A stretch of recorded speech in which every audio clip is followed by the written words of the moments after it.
Hey there! Welcome to today's video, where we're diving into a common problem that many of us encounter when dealing with our MP3 files in music.app.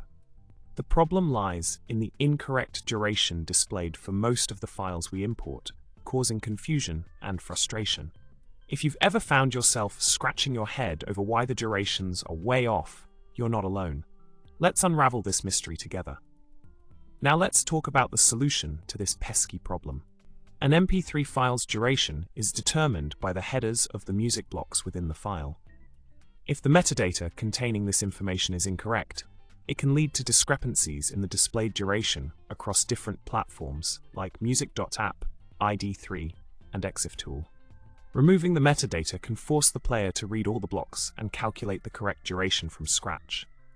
Sometimes, a simple edit using a tool like Amadeus Pro can also correct the duration by updating the metadata.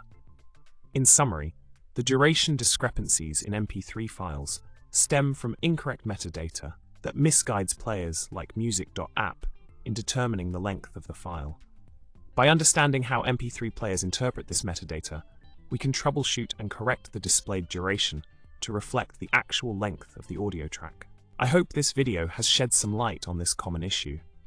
Remember to subscribe for more tech tips, hit the like button if you found this video helpful, and drop a comment below with your thoughts or any funny MP3 file duration mishaps you've experienced. Thanks for watching, and until next time, keep on jamming.